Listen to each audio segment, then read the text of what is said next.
കൃഷിയിടങ്ങളിലൂടെയുള്ള കൃഷിയിടത്തിൻ്റെ യാത്ര തുടരുകയാണ്. നമ്മളിപ്പോൾ നാട്ടിക ബീച്ചിന് വളരെ അടുത്തുള്ള ഒരു കൃഷിയിടത്തിലാണ്.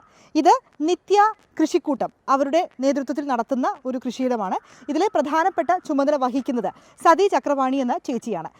വീട്ടിലെ ഒഴിവ് സമയങ്ങൾ, വീട്ടുപണിയെല്ലാം കഴിഞ്ഞ് കിട്ടുന്ന ഒഴിവ് സമയങ്ങൾ വളരെ ഫലപ്രദമായി ഉപയോഗിച്ചുകൊണ്ട് വീട്ടിലേക്കും ഒപ്പം നാട്ടിലേക്കുമൊക്കെ ആവശ്യമായ കൃഷി ഉൽപ്പന്നങ്ങൾ ഒക്കെ ഉണ്ടാക്കിയെടുക്കുന്ന ഒരു ഇടമാണിത്.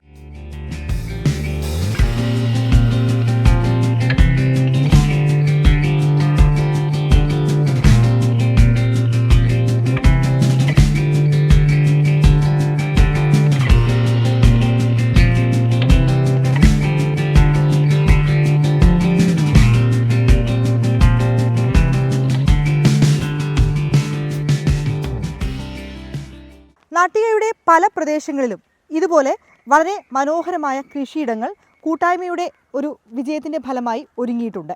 അവർ സ്വന്തം ഇടത്തും ഒപ്പം തന്നെ മറ്റ് ഇടങ്ങൾ പാട്ടത്തിനെടുത്തുമൊക്കെ തരിശ് ഭൂമി ഇതുപോലെ വളരെ മനോഹരമായ കൃഷിയിടങ്ങളാക്കി മാറ്റിക്കൊണ്ടിരിക്കുകയാണ്.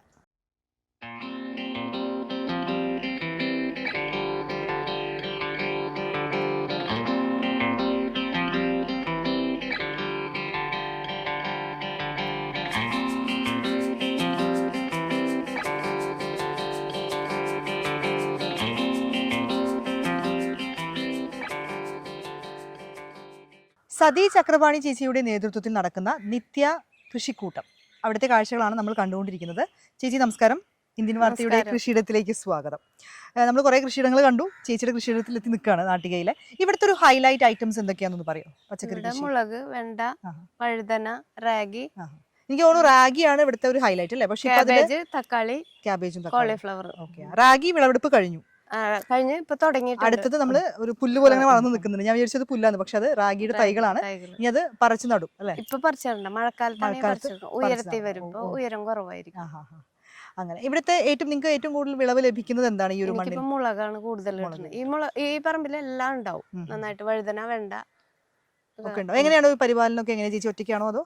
ഒറ്റക്കെന്ന് വെച്ചാൽ വെള്ളം ഒഴിക്കാൻ ഹസ്ബൻഡ് സഹായിക്കും. പിന്നെ നടണതെല്ലാം തട്ടിടുന്നതെല്ലാം ഒറ്റക്ക് തന്നെ, വളർന്നതും. പിന്നെ ഇതുപോലെ മറ്റ് ഈ കൂട്ടവുമായി ചേർന്ന് കൃഷിക്കൂട്ടവുമായി ചേർന്നും ചേച്ചി ഇതുപോലെ ചെയ്യുന്നുണ്ട്. കൃഷിക്കൂട്ടായിട്ടും ഞാൻ ഒറ്റക്ക് ചെയ്യണ്. വേറെ 4 പേരും കൂടി ഉണ്ട്, അവരുടെ പറമ്പിൽ അവർ ചെയ്യും. ഓക്കെ, നിങ്ങൾ എങ്ങനെയുണ്ട് ഒരു കൃഷിഭവനിൽ നിന്ന് ഒപ്പം നമ്മുടെ പഞ്ചായത്തിന്റെ സപ്പോർട്ട് എങ്ങനെയുണ്ട്? പഞ്ചായത്തും കൃഷിഭവനും എല്ലാം പ്രാവശ്യം ഇപ്പൊ 4 വർഷമായിട്ട് അവാർഡ് കിട്ടുന്നുണ്ട്. പിന്നെ കൃഷിഭവൻ മാഡം നല്ലപോലെ സഹായിക്കും. കഴിഞ്ഞ വർഷം തണ്ണിമത്തനും ഈ മത്തനും ആയിരുന്നു വിളവെടുത്തത്, നല്ലപോലെ ചെയ്തിരുന്നു. റാഗി വിളവെടുത്ത്. ഇതെന്ത് ചെയ്യും? വീട്ടിലെ ആവശ്യങ്ങൾക്ക് ഉപയോഗിക്കും. പിന്നെ എനിക്ക് എന്റെ സ്ഥിരം കസ്റ്റമർ ഉണ്ട്, എല്ലാരും വാങ്ങും. ഞാൻ അതുകൊണ്ടൊക്കെയാണ് ജീവിക്കുന്നത്. അത്യാവശ്യം നല്ല വരുമാനമുണ്ട്. നമ്മള് കഷ്ടപ്പെട്ടാല് ശരിക്കും അതുപോലെ നോക്കിയാൽ വീട്ടിലെല്ലാ ആവശ്യവും നടക്കും. ഇപ്പൊ ഫ്രൂട്ട്സ് ആയാലും ഒരുവിധം എല്ലാം. പപ്പായ ഉണ്ട് വീട്ടില്, അപ്പൊ അതിന്റെ എല്ലാം ചെയ്യും. എല്ലാ അത്യാവശ്യക്കാര് വന്ന് വാങ്ങും. പിന്നെ എനിക്കൊരു ഗ്യാങ് ഉണ്ട്, അപ്പൊ അവര് വന്ന് ഈ ജൈവ കൃഷി ആയത് കാരണം എല്ലാരും വന്ന് വാങ്ങും. പൂർണ്ണമായും ജൈവ കൃഷിയാണ്. ചാട് കോഴിയൊക്കെ ഉണ്ട് വീട്ടില്, അപ്പൊ അതുകൊണ്ടാണ് വളങ്ങളൊക്കെ. അപ്പൊ അതൊന്നും പൈസ കൊടുത്ത് വാങ്ങണ്ട, തൈകൾ വാങ്ങണ പൈസ മാത്രമേ വരുള്ളൂ. ബാക്കിയൊക്കെ ചേച്ചി തന്നെ മെയിൻ്റെനൻസ് ചെയ്യും. ഫാമിലി സപ്പോർട്ട് ഉണ്ട്. പിന്നെ കുറച്ച് സ്യൂഡോമോണസ് അങ്ങനത്തെ ഫിഷ് അമിനോ ആസിഡ് ഉണ്ടാക്കും. അപ്പൊ അതൊക്കെ ആയിട്ട് രോഗങ്ങൾ വരാണ്ട് അങ്ങനെ നോക്കും. ഹാപ്പിയാണ് കൃഷിയൊക്കെ ചെയ്യുമ്പോൾ. സന്തോഷത്തിനാണ് ചെയ്യണത്, വീട്ടിലെ ജോലി മാത്രമല്ലാണ്ട്. അപ്പൊ അത് ശരിക്കും എത്ര വർഷമായി ഇങ്ങനെ കൃഷി ചെയ്ത് തുടങ്ങി? ഇത് ഞാനിപ്പോ ഒരു 22 വർഷമായി കൃഷി ചെയ്യുന്നുണ്ട്. അത് ആദ്യം വീട്ടിലായിരുന്നു, ഇതിപ്പോ തറവാടാണ്. ഇവിടെ ചെയ്തു തുടങ്ങിയിട്ട് 3 വർഷമായി. അപ്പോഴാണ് കുറച്ചുകൂടി വിപുലമായിട്ട് ചെയ്യാൻ പറ്റും. വീട്ടിൽ അത്യാവശ്യം ഉണ്ടെങ്കിലും ടെറസിന്റെ മുകളിലൊക്കെ അത്യാവശ്യം കൊടുക്കുമായിരുന്നു. നല്ല തക്കാളിയൊക്കെ കിട്ടുമല്ലോ, കുറെ ചെയ്യായിരുന്നു. കുറെ തരം മുളകുകളൊക്കെ ചെയ്യുമായിരുന്നു.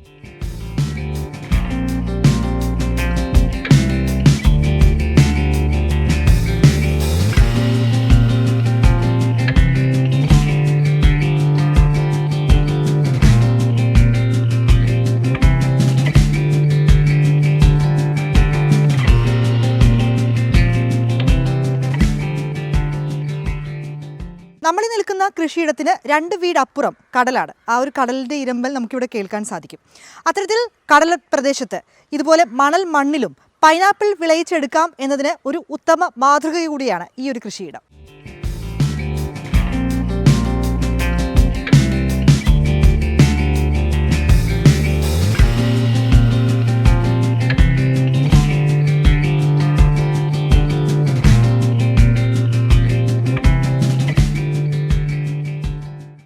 കൃഷിയിടത്തിന്റെ ഒരിടത്ത് ഇപ്പോൾ വിളവെടുപ്പ് നടന്നുകൊണ്ടിരിക്കുകയാണ്. തക്കാളി, പയറ്, ചീര അങ്ങനെ.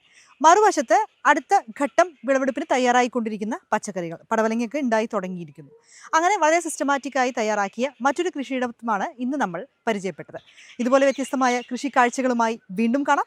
നമസ്കാരം.